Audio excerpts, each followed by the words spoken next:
Okay, let's talk about a very common scenario when you're making videos. And we're going to use templates just because it makes things faster. But in theory, of course, I could do something like I'm looking at right here by having found this background image, this photo here. This is a frame. It's basically a PNG file with a hole cut into it. And then this hand. All these elements are actually, I think, as I look at them, I'm pretty sure all of them I got from Creative Commons sources. So you could do the same, of course, but a template, of course, just makes it easier. It's all together and it's quick and easy. So in theory, if you have template assets like that we sell in our market or in Easy Video Club, this one's from Easy Video Club, and or that you've made yourself or from other third parties also make templates for Easy Video Lab. But it just makes it easier. Here I am. I'm inside of this. I've used the choose folder to look at this particular collection of templates, and I could just basically do a media search, and this is the one I click on add it to the file here.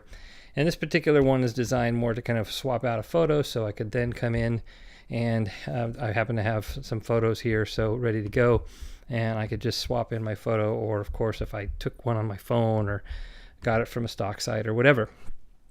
And then if this was what I was looking for, I could export it and move on. And so typically if you're using templates, that's kind of the hope is that you're able to kind of find them fast, make the simple switches. If it was another template that was more based on a text, maybe a text element there, we could swap in the text and apply that text animation, make sure it fits and everything, and then export and move on. So Easy Video Lab is kind of focused on making it easy to do those segments really fast and easy. So what ends up happening is the next logical step is you want to take all those videos and put them all together. Now I know it seems counterintuitive, but in this video I'm going to start with using another program, because in our experience most people are using other programs. And in this video, I'm going to be looking at ScreenFlow, but the process is very similar inside of Camtasia, Final Cut Pro, Adobe Premiere, Sony Vegas Pro, and all those basically compositing video programs. So you can see here, I've got my 12 videos, sorry for my messy desk, and then I've got actually a soundtrack also. So now, typically you would work with some kind of, like I said, a video program that's more designed for compositing. And we absolutely, we don't make no illusions about how Easy Video Lab, although it can do what I'm about to show you, and I will show you that in the next video, most people do this in a program more designed for compositing. So let's just imagine that I've got my videos.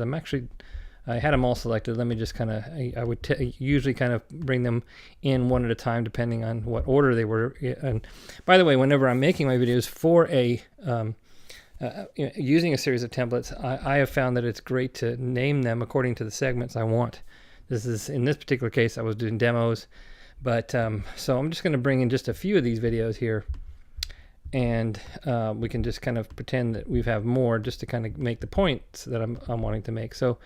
So in this, as I'm kind of looking at this, usually, let's get in my audio track also. Now this is a music track, but usually we'll have something that is like a vocal track that goes with it. And so a lot of times what I'm doing with whatever video program I'm using is I'm taking each segment of the video and trying to match it to the audio track, especially when it's vocals. And so you want a program that's kind of really good at doing that. In ScreenFlow, for example, I could come, so let's say my sentence ended here or whatever, and so I could come in here and I can do any number of things. So let's say, for example, that I want to go into the next scene. I'm hitting the T key on this, and that's what works in ScreenFlow. I'm just trimming it, I'm cutting it. I'm deleting that section and then bringing that next segment right in next to it. And that's really compositing. That's just, I'm just, taking one scene and putting it next to the next one and just in sequence until I have all my video together. And ScreenFlow and Camtasia and programs like that just have the kind of features that just make it a little bit easier to do that. That's our focus. And so it's easier.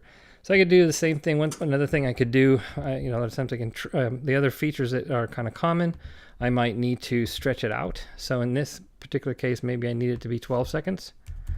And so that would basically take the whole contents of the video and stretch it. Conversely, I might want to keep the entire animation, but I needed to take up less space, so I might change it to 9 seconds, and things like that. So that's a very common thing to do. The other thing that is sometimes common is that in a lot of these videos, let's imagine that I've got the link that I needed at. In a lot of videos, you might want it to stay where you can read it longer. But let's say maybe I have a long sentence, and I'm going to look at this for a longer period of time. And so another common thing that you'd want to do is I've cut it there, and I'm going to move this over.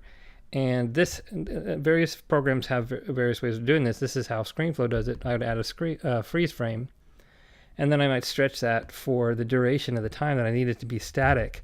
If it's not long, if my video wasn't long enough already. Let me get this so we can see it a little bit better. And I can drag that end a little bit, and then maybe I can bring this over so that basically I took that segment and made it longer. So those are the 3 most common kind of things that you would want to do when you're compositing a video, either cutting a piece off at the beginning and the end, or making it, stretching it, basically either squeezing it, to make the full video last less time, or stretching it to make it last more, or cutting it kind of in a certain spot so that you get a freeze frame. But those are the typical things that you would do to composite your video together. And then, of course, when you're ready for more, you just kind of put that on there.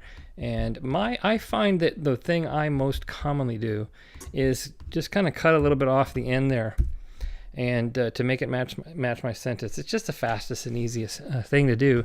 And you can see that it shouldn't take you much time to piece all these things together and make your final video.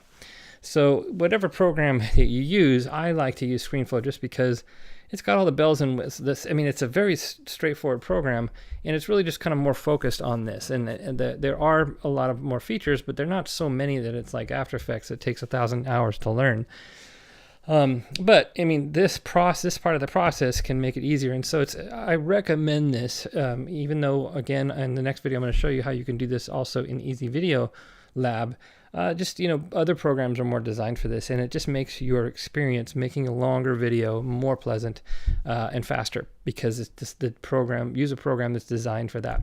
And we know that most people that we've talked to who use Easy Video Lab do this kind of thing. They go ahead and use Camtasia or ScreenFlow, or Filmora is a popular one that's free, or whatever the case may be.